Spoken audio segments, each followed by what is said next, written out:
Okay, do you guys want to talk recruiting? Yeah, let's talk recruiting. Yeah. Because I think we all saw Smoking Party in the Palace this weekend. And before we get into some of the players that were there, the red on red alternates that they were rocking in the photo shoot. What do we think? Ted, that was a strong reaction. Your body, you just had a convulsion. Are you okay? No, I looked for them. I couldn't find them. What? Yeah. You can't find these pictures that are everywhere? What do you mean can't you couldn't find them? Well, I don't know. Maybe I looked in the wrong place, obviously. You sound Ted, so old right now. Oklahoma football Twitter, Ted. They're plastered everywhere. Okay. Well, whenever I saw it on the rundown, I searched Oklahoma alternate uniforms and I didn't find anything. This is from Jackson Arnold's Twitter. Okay. They're all red. Yeah. I'll be completely honest. If you would have said to me, what do you think of red on red? I'd have probably been like, if I'm being completely honest, I thought they looked pretty good. I'm not going to lie. I thought it was a good look. I don't know if it's something I would ever want to see a major in, but I think that a mix up, I would be okay with it. I thought it looked, I'll be honest, I thought it looked pretty good. So I can't say that I think it was the greatest thing I've ever seen in my lifetime, but I thought it was a solid, good, clean look. And if they break that out for a game or something next year, I'm sure it'll be well received. The players seem to love it. So I think that's probably of the most importance. But I give it about I'm going to say I give it an 8.5. How about that? 8.5. That's pretty good though. 8.5 on an alternate. Yeah, I'll go 8.5. Oh, ooh, that's a deep sigh. Ted's I just, let it out, big guy. It's okay. Be honest. How do you feel? Yeah. Tell us your feelings. Safe space. I think it looks like Indiana or Arkansas. I think our uniform separates us, and as soon as you see it, you know it's Oklahoma. I don't know why you would ever stray from that. You know what I'm saying? It looks good. I'm not saying it doesn't look good, but I don't know what it accomplishes. If that makes any sense. Recruiting tool, right? Like hey, if they want to take recruiting pictures in them, you give them whatever alternates they want. But there you go. That's a good point. Give out the black uniforms, the gray, however you want to do it. I'm such a fan of the traditional uniform that I guess I'm old school. I don't get excited by any of the change-ups, I don't think. Okay, so now if we're comparing that to the traditional, there's not a comparison. Okay, right? I didn't think, because that's a 10, a freaking 10, right? I'm just saying that because some alternates I don't like. I'll be honest with you. And I looked at that and I didn't say, man, I don't like that. I was like, oh. Well, this is just the bring the wood alternates though, right? Isn't that all it is? But it doesn't have the wood grain and all that. It does on the shoulder. Oh, it does? Yeah. Oh, so that's what that is? Okay. It's got it on the shoulder, and then they have the helmets sitting in the back that I think are Is it the wood grain helmets? I think so. Okay. I could be wrong about that though, Gabe. I think you're right. Right? They don't have another alternate other than this. No. Bring the wood, right? Right. And it's because it's got that white. The reason I first thought about it is because it's got that white collar. Right. Like to bring the wood. But so I just want to say this real quick. You realize, that Indiana and Oklahoma have an unbelievably similar uniform, right? Yes. Like all the time. Like, well, but they have red pants though, right? That they wear sometimes. Sometimes, yes, but not all the time. I've done some Indiana games, and I can assure you they were not red pants in the games that I've done. And they look eerily similar to Oklahoma already. So. And the logo, not too far off either, right? Oh, what is it? The I and the U kind of wrapped together? Yeah. Well, they look fine. I sound like a cranky old man. A little bit. No, you don't. It's okay. It's all right. We're not here. We spent way too much time on the uniforms because more importantly, And while I've been, I don't ever really get into recruiting. I do want to say this though. Okay. It's been, and I know has gotten way more into the weeds than I have. I've just been viewing from afar, so to speak. I try not to get too wrapped up on social media into what national college football people have to say about Oklahoma. Because for whatever reason, Oklahoma and their fan base has become a punching bag nationwide. Okay. I've talked about this many a times on my radio show. I don't know how many people get a chance to listen. You can on Sirius XM ESPNU, channel 84, 6 to 9 Central Time. Nice. Danny Cannell. But it has been fascinating for me to watch just kind of the commentary since December, January to now. I don't know exactly where it comes from. Like this notion that, and Oklahoma, the previous coach at Oklahoma is a very good football coach. He's a very good recruiter, very good offensive mind. USC got a really good coach. They just upgraded in Los Angeles. I think those are all facts. I think it's also a fact that Oklahoma upgraded too. And what's wrong with saying that? Okay. And it's not because I'm a homer. Okay. It's because it's the truth. Okay. And for whatever reason, that is like, it has created this, it's almost like this national narrative that, laughing at this state in this program saying, we'll show you, we're going to wait until you just essentially just fall off the edge and go into irrelevance. Like, do people know that Oklahoma's been winning football games for a long time?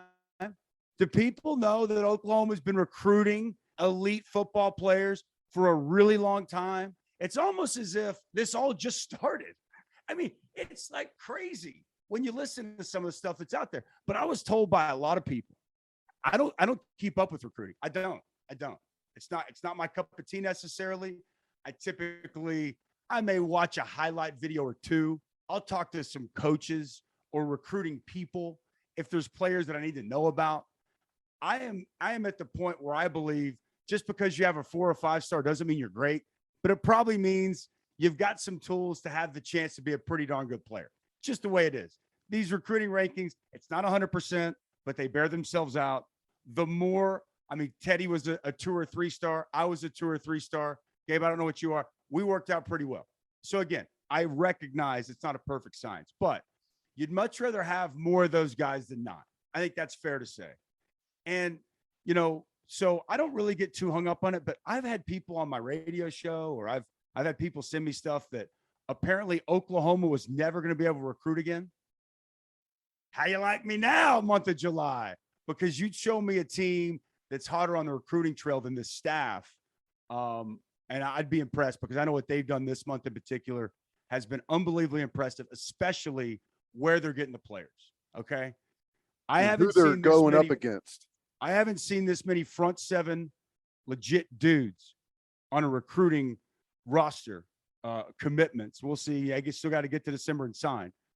But at this point, I mean, probably since we played, Ted, I'm being honest. It probably goes back to around then. So that's got me really excited. The kid out of Florida, the defensive tackle, why is his name escaping me right now? Hicks. Kissimmee? No. Hicks LeBlanc. LeBlanc. Mr. LeBlanc. Whenever he committed last week, I think that's the first time I've ever I quote tweeted what his commitment to Oklahoma, because I was fired up, man, because again, you got to have quarterback play. You got to have receivers. You got to have O-line. But the one thing that I think is tried and true, championship football teams can flat out get after it up front on the defensive line. And Rick Neuheisel, who I was able to host a show with all last week with Danny out, he calls defensive linemen the gold bullion of college football, because they're few and far between. And if you got them, you got a chance to compete at the highest level. And if you don't, you probably don't. And they've had some other nice defensive ends that have committed. But whenever he committed last week, I think I quote tweeted his tweet and it got me fired up. And then Mr. Hicks comes in this weekend, who's the #1 defensive tackle in the country. And he is he is the real deal based off everyone that I've talked to. Tommy Harris type of comparison, Tommy Harris type of talent. And then the kid Vasek from, I think it's Colton Vasek from Austin, who was here this weekend as well. I know they think he might wind up being potentially the best edge rusher out of this class. So both these guys here this weekend, I haven't seen anything official, but I know they feel very, very, very good about where they sit with them. And if they can get those guys in the boat as well, you start to look at this from a linebacker, defensive end, defensive tackle perspective. It will quickly start to look like the type of defenses that Coach Venables had here at one point and the type of defenses he had at Clemson for about a decade. Yeah. Now, I think ultimately, and this has proven true over the history of college football, other than a handful of exceptions, that he will be able to recruit better at Oklahoma than he did at Clemson. I mean, Ahead of him right now. Yeah, ahead of him right now. Like Clemson, you go back, they won the championship in 16, and I don't think they ever had before that a class that was ranked higher than 9 nationally. Right. And, since then they've had a couple of times they had top 5 classes, but I mean, it's not traditionally what you may think it is, but Oklahoma traditionally has been able to do that. So, plus you combine that with a possible, or not possible, but move to the SEC that's coming soon. Things are good now, and they got a chance to get even better. And one thing I do want to talk about with you guys is because it's become an interesting talking point with the Notre Dame fan base. I don't know if you guys have seen this, but Peytwon Bowen, who is, I think, like the 47th overall ranked player in the 24/7 composite, is a defensive back. He's committed to Notre Dame. He was in Norman this weekend on a visit. And people were talking about how they're calling Venables a hypocrite because of what he has said about, being committed in the past. Everyone's seen that clip. Certainly all OU fans have seen it. But do they not realize what he was saying? This is like the exact thing he was talking about. Because remember, he's like, I don't want you to commit unless like OU's for you and you don't want to go anywhere else. That's not where the Bowen kid's at, right? He's still looking. So I don't know why people, especially Notre Dame fans, have been like, oh, Brent Venables is a hypocrite. He says one thing and does another. And there's been all kinds of articles written about it. It's ridiculous. It's not different than pretty much everything else that happens in college football. Most people have no idea what the hell they're talking about. That's just, you can pretty much sum it up to that. They don't have any idea what they're talking about, because essentially all it does is prove what Venables is saying. I mean, like you said, Gabe, this proves his point. Never did he say that they're not open to hosting kids that are committed to other schools. I mean, that's not anything that he ever said. He simply said, if you're not ready to commit, don't commit. That's it. Plain and simple. If you're not ready to commit to Oklahoma, right, don't commit to Oklahoma. And go take your trips. That's it. So just chalk it up to ignorance. No question. I listen to what the man says. And one thing that I've known to be true for 20 years, he follows through with what he says. I mean, you can take and twist his words and read into them however you want. But to your point, listen to what the man said, and hasn't deviated from that one iota since he's taken the job. And he's not going to. There's not going to be an, oh, I gotcha moment with Coach V. And it's funny because everyone whenever he said that, it was going to be this, like, he just in one statement killed OU recruiting. They will never be able to get a commitment from anyone, anywhere, ever. It's dead. There were national people that were like, Oklahoma will never have another top 25 recruiting class. Again, like it's over. Shut the doors, burn it down. in the program. It's like, what's going on here? Like, what's happening? Anyway, they're doing well. And I think though it's because the dude's genuine. He's passionate. He's genuine. His staff is the exact same way. And I think one thing that, it's kind of refreshing because so much has turned into NIL. So much has turned into monetarily, what can you do for me? Or what can you do for my child? Right. I think one thing that they've really tried to hammer home is this holistic approach.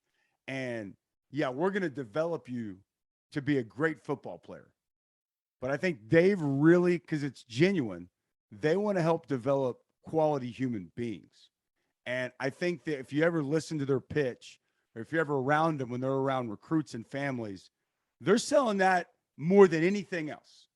And I think that there's still a lot of families out there, and there's still a lot of young men out there that's what they want, that they want to be developed in every sense of the word as a player and as a person. And that's one thing that gets me excited and makes me so, fired up about this new regime, because that's what they're committed to doing. And like I said, when Coach V says he's going to do something, he's going to do it to the fullest extent. Dusty, before we get to the Call Your Shot where people send in questions for you, OU reports Thursday, I believe first practice on Friday. I mean, camp's here. Football season is here. Let's go. So as they head to camp, like, when you think about the team as a whole, like, what are the biggest question marks heading into camp for you? Well, I mean, I'll just tell you going in, I feel really good about this team considering the amount of turnover they've had, right? Like, I mean, not a lot of places can have gone through the loss to the NFL, the loss to the portal at the level of player that they were losing, and you still come back and you say, I think they're going to win the conference. I mean, there's just not a lot of programs out there that can do that, because that's my expectation. I expect them to win the Big 12 this season. I don't think it's going to be perfect.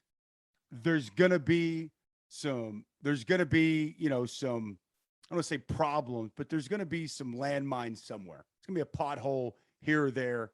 I think Nebraska's fascinating week 3. I think Scott Frost's going to have a pretty good team. Scott Frost brought a pretty good team to Norman last year, right? Gave them everything they wanted. And doing a Nebraska game late in the season, watching a lot of their film, I mean, everybody can say, hey, we're just a couple of plays away. Best 3-win team. I mean, it's sad to even say it. Best 3-win team I've ever seen. And they could have easily been, just telling you, the ball bounced a different way. It's a 9-3 team, not 3-9. So I think that game fascinates me. I think that they will be a team that probably gets better throughout the course of the season, right? Just because even though they're in a way better place now than they were in spring when we all last saw them, they're in a better place offensively, understanding how the offense works. I think the receivers are on a better page with Dylan than they were at that time. I think defensively, the players have a much better understanding of the concepts and how they fit within the defense. And that's all great. So I think that it's progressing, but again, there's still going to be some, moments where a backer is misaligned. He's in the wrong spot. Safeties are a little bit confused. There's going to be some situations where receivers are still, it's just new. So naturally, I think that we have to anticipate. Now, I'm not saying that means losing games, but I just think that they're going to be in some spots that, we look here now, we say W. Oh, it's an easy win. There's going to be some spots in there, I think, especially the first half of the season. They're going to be working out some kinks. I expect the offensive line to be in good shape. We'll see. I will always continue to say I think Bill Bedenbaugh is one of the absolute best. Personally, I think it's imperative that they're able to run the football. I mean, I think I think that there's a misconception. Maybe people, not with you guys, but around the country. It's like a year ago, people were like, or even like when this came in, like, oh, Jeff Lebby's coming back. The air raid's coming back. Like, what? The air raid's coming back. Like, what are you talking about? This isn't the air raid. This is a fast and physical offense, right? And if you look, the top 3 teams, I believe, in the Southeastern Conference rushing a season ago were Arkansas, same offense, Kendall Browse. Tennessee, same offense, Josh Heupel. Ole Miss, same offense. I believe it's top 3, or there are 3 out of the top 4. I believe they're top 3. Ole Miss, I think, ran the ball more than as far as attempts, ran it more than anyone else in the SEC. That's right. So, that's why I start with the offensive line. And I think Jerry Schmidt is going to pay dividends. I think he's going to pay dividends on just physicality. So many of these players that I've talked to this offseason, what's the biggest difference? We're a more physical football team, individually and collectively, right? We're more 2 things, physicality and accountability. Almost comes up with every one of them. It's not by accident. It's by design. And getting Jerry Schmidt back, I can't even put into words what he means to this program. So and it's not necessarily a concern, but to me, they don't need to just be pretty good. They need to be a dominant unit. And so I'm curious if they can get to that level, Gabe, and they can run the football really effectively. Personally, and maybe I'm an idiot, I think they're going to be good at receiver. I think Jalil Farouk is about to have a big-time year. I think Marvin Mims is being overlooked and under-talked about. I think Braden Willis is going to be an excellent piece. They're tight end and H and moving him around. I think Eric Gray's role catching the ball in the backfield is about to go up. So I think from a Drake Stoops is a mainstay. Like, I can go on and on. Theo Weiss, when Theo Weiss is your 3rd option at 6'3", really good possession receiver, that's a good place. I think that's fine. I think Dylan's going to be outstanding. Offensive line is what I'd say offense. And then defensively, I would say I think linebacker is going to be really good. I think linebacker's got depth. I think between Coach Roof and Coach Venables, I just think it's going to be and I love Brian Odom. And I hated to see him go. And I think he did a really good job in that linebacker room. Brent Venables, though he's the head coach, he's still going to have an impact on the linebacker. Ted, you played for. I mean, he's the best linebacker coach maybe we've ever seen. It's what he's done. Look wherever he's been. I mean, there's a reason Rocky, name it, Curtis, Rufus, everyone that played from Clemson were either All-Americans or award winners, right? You guys are great football players, but it takes 2 to tango to make that type of special player. So I think linebacker, I think they've got good depth there. I think TD Roof's the name that people don't really know. Super smart, instinctive player, man. He's limited athletically, size, probably 5'11". He's probably 225, not overly fast, but always around the football. Teddy loves him. Loves him. I love the way he plays, man. He's technician. Big-time football player, right? And I think that's a nice mix with some guys that are going to still be learning that have those other things that maybe he doesn't. So I think that's I think they've got 4 solid guys there. Edge rusher has to emerge, right? That's probably my top concern. Truth be told, Ethan Downs, I'll be surprised if he doesn't have a monster year. The dude, he's put on about 20 pounds of solid muscle. He's mentally focused and ready to go.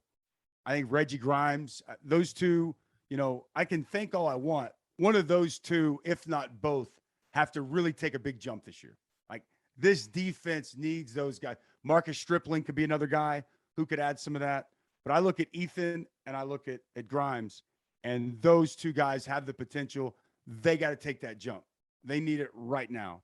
I think they're solid at defensive tackle, but I think edge matters a lot. And for me, safety has to be a strength. And I feel like we've just been kind of getting by at safety, right? I think Oklahoma's just been getting by. And when you look at Billy Bowman and what he's capable of, if he can get the mental side down, and Key Lawrence showed last year, big-time football player. Like, I think that can go from being a position of concern to a position of, fantastic football play. And I think they need to get that right. So defensively, I'd say the edge players got to step up. And I think the safeties have to quickly, develop into the players that they've shown they can be and do it consistently. And if those things fall into place, Oklahoma's gonna be pretty good this year. The one thing that I wanted to not really add, just kind of comment on there, talking about Oklahoma winning the conference. And there's so many people out there, like you said, whenever you look at what they lost, the production they lost either to the NFL or to the transfer portal, and, with the new coach coming in, there's all these questions. I just kind of laugh at that, because when you look at the Big 12, well, even throw Nebraska in there. Nebraska, new quarterback, new coordinator.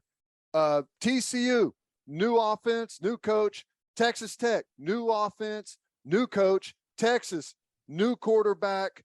Baylor, new quarterback. Kansas State, new quarterback.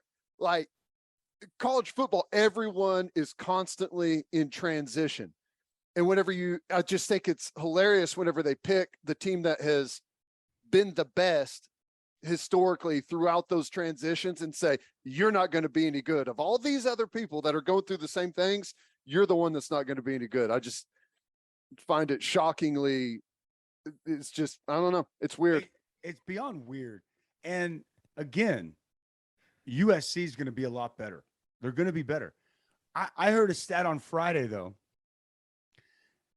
From the end of the year last year, okay, 54 players from their roster are no longer there. 54. But that's just all fine, right? Like, they have the 5th best odds to win the national title, and I believe it came out they've been the number 1 team bet on. By the way, I've thrown this out there on just about every platform I can. I'll look right in this thing. I will take any and all bets for USC to win the national championship. Don't give that money to Vegas. Bring it right here. I'm looking to retire quickly. And I think USC is going to be really good. Might win the Pac-12. I'm sorry. I will take any bet that says they win the national championship. And that's no disrespect to anybody at all. They're just not there. They're not going to be there. So that's I kind of find it funny that people, to your point, Ted, Oklahoma's done. And you could argue that a very similar situation is going on out there in LA, and they're the pick for a lot of people to make the playoff and go win a national championship. I don't know where it's all come from, but I'm going to tell you this, man. I kind of like it. Like, I've gotten to where it's like, it doesn't even really bother me anymore. I just kind of laugh. At first it bothered me and I was really annoyed. Now I think it's comical, because somebody gave me this stat. Fact check this for me, Gabe. I'm going to say it on here. Self-admittingly, I'll get our research department on it. I was told this stat since 1950. Oklahoma's had 6 losing seasons. 6. Mm-hmm. Since 1950.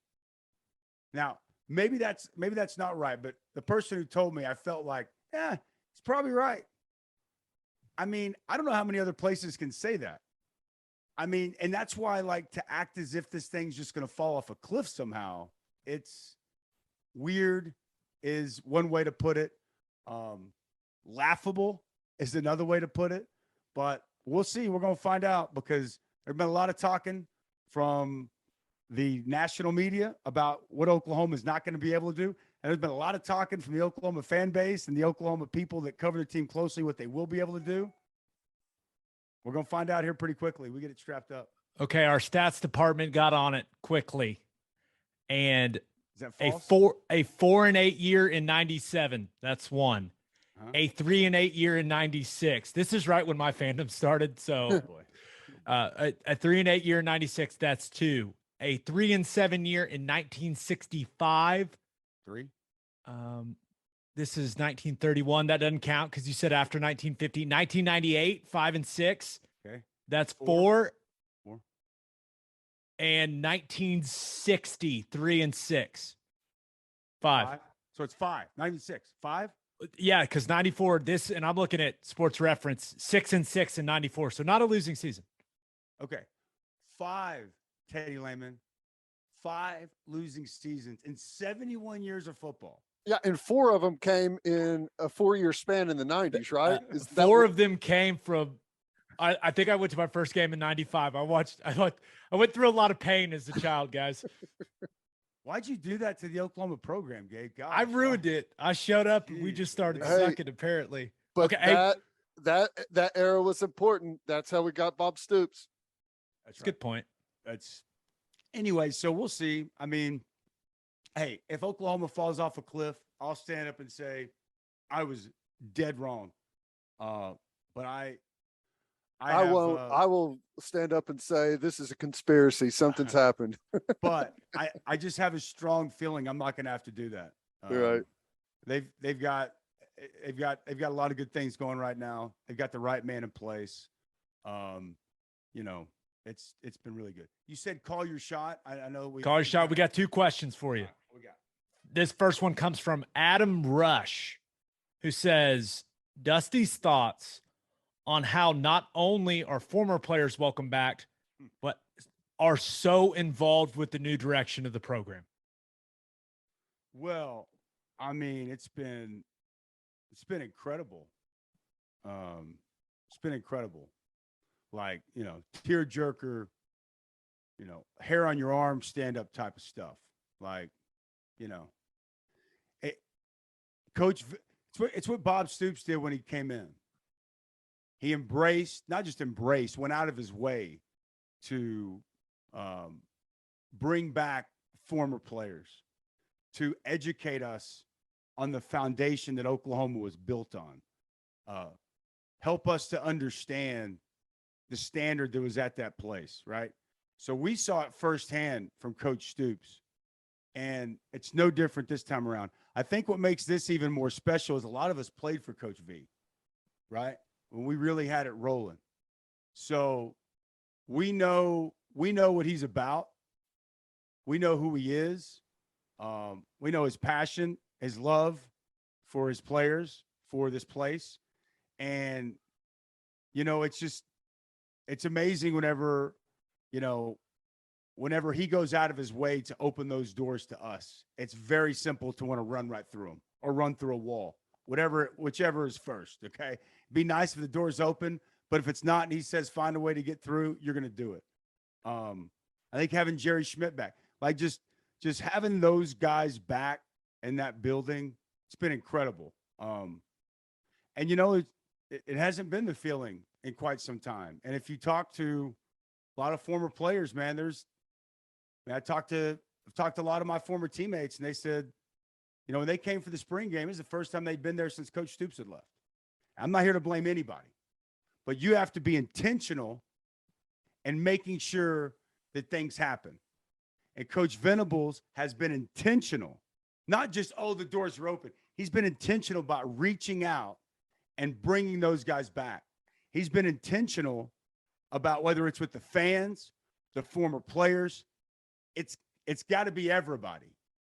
We got to be all in, right? We all got to be all in. And so, I mean, it's been awesome, dude. It's been awesome. And it's tugged at some feelings and emotions that, quite frankly, I haven't had in a long time.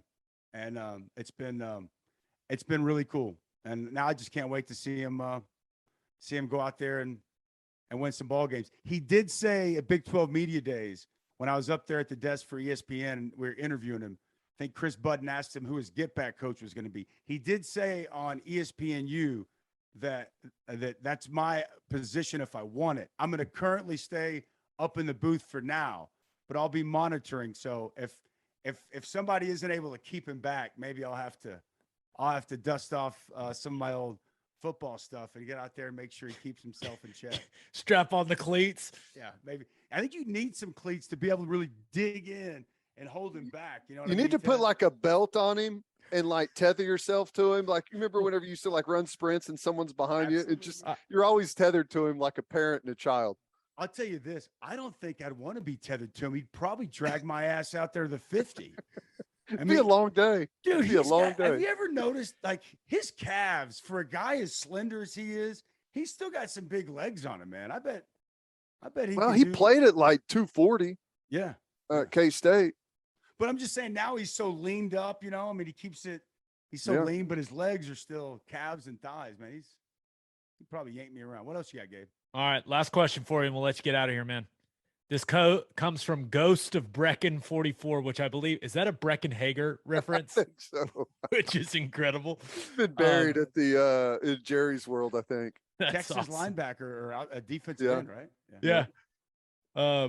He says, what does Dusty see/like about Todd Bates?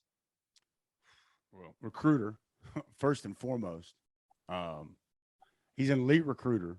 I've had a chance to talk, just technique, fundamentals, what he coaches, how he goes about it. He's really good, man. Thorough. He coaches, and the techniques that he teaches are very similar to what I was taught. Very similar. And it's not the exact same. And then I think, like, as I'm sure a lot of people have seen his poetry, like, I think that from a human being aspect, so I think like the recruiting side is stellar. I think that, the development/teaching side that I've seen so far and the conversations we've had, or, whether it's, something pops up on tape, he may shoot it to me, and, just the back and forth. I think his defensive line knowledge is excellent. But I was talking earlier about developing the person. Like, and if you read some of his poetry, there's a lot to that man. I mean, he's got some layers, and I think that he can really connect with recruits, and I think he can really even connect with his own players. And I think that's really important too. He's going to hold his guys accountable, and it's not going to be easy. But I also think every conversation, every time I've been around Todd Bates, you can tell he cares about these young men, and he cares about making them quality human beings, or helping develop them into quality human beings. And I think when you can hit that trifecta, I think it's massive. I can tell you this. I did the Clemson-Iowa State bowl game at the end of last year, and it was before Todd Bates, I believe. I don't remember the timeline. I think Bates didn't come to OU until after. Yeah, it was well after, I think. Memory serve, he was on the staff, and I actually was having dinner the night before the game, and I was sitting with the president of Clemson, and we had a long talk about Todd Bates and just how important it was that they kept him. Paramount, a word that Coach Venables is paramount. And at that time, they thought they had retained Todd Bates, and talking about what a big win. By the way, shout out to the Clemson president. He was phenomenal. He was great. But like listening to that man talk about Todd Bates, because I was kind of like, I thought they were going to get him. And then I was like, oh, I guess they're not. That's too bad. And listening to him talk is like, geez, this guy really is always cracked up to be. And then sure enough, within like 2 weeks after that, Todd Bates comes to Norman. So I tell that story only to say that was validation and confirmation that there's a premium placed on him. And for Coach Venables to identify that, to see those traits, to have been able to get him from Clemson, where I know that they were very competitive to keep him, to get him to come to Oklahoma with him, that was a massive, massive win. I think we're starting to really see, at least on the recruiting aspect of things, some of that start to pay real dividends. So I'm very excited about Coach Bates and what he brings, and fired up to see kind of exactly what it looks like this fall and how many of these guys he's able to secure and get in a Sooner uniform. But I think that he believes that D-Line DLU is going to be in Norman, Oklahoma here real soon with him and Miguel Chavis. Like the sound of that, man. You can catch Dusty every week morning from 6 to 9 a.m. Central on ESPNU Channel 84 on SiriusXM Radio. You'll catch him on ESPN broadcast during football season. And now you can see him break it down on strengtheningok.com. Double D, always a pleasure. One more selfish plug, and I'm leaving you, I promise. A, thanks for having me on, boys. B, I want to see this logo all over the state of Oklahoma, everywhere, whether it's hats or whether it's our stickers that we're going to have on the back of cars. I want to see this all over this. I challenge you, Sooner Nation. I challenge you to sign up, help us grow Strengthening Oklahoma, help us make an impact in our team, these players' lives. And I want to see where the most creative place that this logo can go. I want to see different pictures tweeted. I want to see, who knows, there's going to be some giveaways. but let's grow this thing together and let's get this logo of Strengthening Oklahoma all over this great state. Quite the salesman. Hey, Dusty, can you spell strengthening? Remember Latimer? Or Yeah. was it Adidas or was it Mac? Alvin It's Mac. Mac. You see that? It says Adidas. I taught him that. Gabe will teach me later how to spell strengthening. Don't put me on the spot, Tedro. All right, D. Thanks, man. All right, boys. See you later.